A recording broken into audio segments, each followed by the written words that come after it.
Tips number 1, வாழைப்பழம் சீக்கிரமாகவே பழுத்து போகுதா? நம்ம வாழைப்பழம் கொஞ்சம் அதிகமாக வாங்கிட்டு வந்தோம்னா எல்லாமே பழுத்து போயிடுச்சுன்னா வீணாக போயிடும்.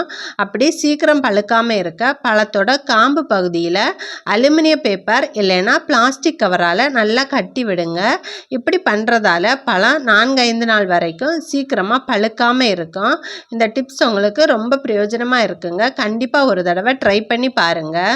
டிப்ஸ் நம்பர் 2, அரிசி பருப்பில் வண்டு வருதா?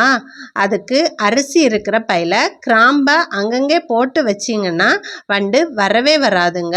இந்த டிப்ஸு நீங்கள் சர்க்கரையிலையும் யூஸ் பண்ணிக்கலாம். சர்க்கரையில் எறும்பு வந்துடுச்சுன்னா இந்த மாதிரி கிராம்பு போட்டு வச்சிங்கன்னா ஒரு எறும்பு கூட சர்க்கரை டப்பாவில் வராது. கண்டிப்பாக இந்த டிப்ஸை ட்ரை பண்ணி பாருங்கள்.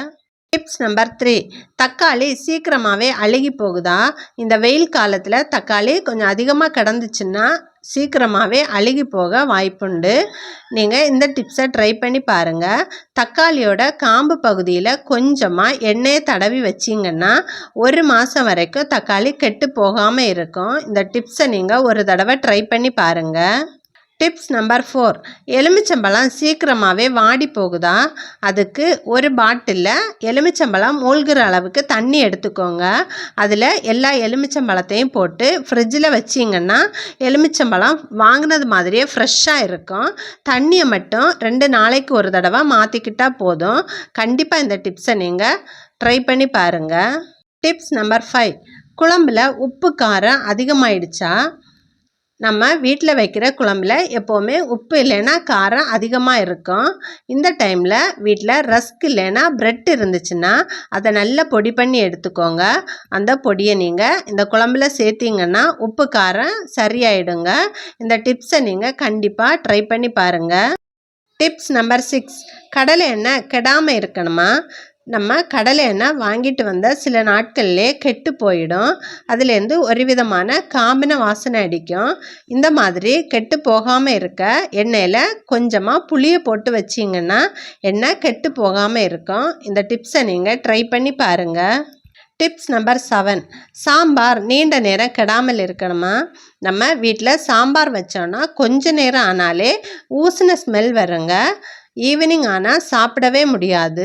இந்த மாதிரி கெட்டு போகாமல் இருக்க நீங்கள் துவரம்பருப்பு வேக வைக்கும்போது அதில் 1/2 டீஸ்பூன் வெந்தயம் சேர்த்து வேக வச்சிங்கன்னா சாம்பார் ஈவினிங் வரைக்கும் கெட்டு போகாமல் நல்லா இருக்குங்க.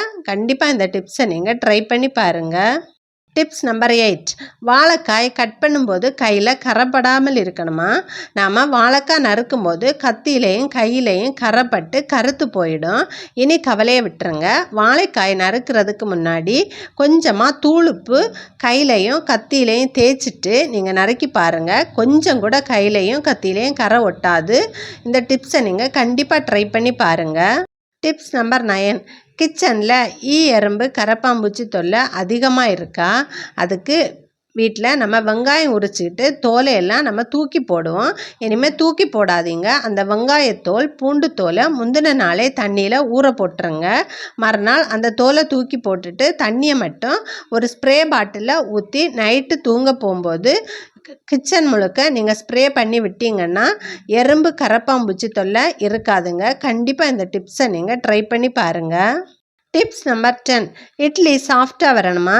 அதுக்கு இட்லி மாவில் 1 ஸ்பூன் நல்லெண்ணெய் சேர்த்து மிக்ஸ் பண்ணிவிட்டு இட்லி ஊற்றுனீங்கன்னா இட்லி சாஃப்டாக பஞ்சு போல் வருங்க. கண்டிப்பாக இந்த டிப்ஸை நீங்கள் ட்ரை பண்ணி பாருங்கள். இந்த 10 கிச்சன் டிப்ஸில் உங்களுக்கு எந்த டிப்ஸு ரொம்ப யூஸ்ஃபுல்லாக இருந்துச்சுன்னு கமெண்ட் பண்ணுங்கள். இந்த மாதிரியான யூஸ்ஃபுல்லான கிச்சன் டிப்ஸு வீடியோக்களுக்கு நம்ம ஷேர் அண்ட் விலாக் சேனலை சப்ஸ்கிரைப் பண்ணி சப்போர்ட் பண்ணுங்கள். தேங்க்யூ.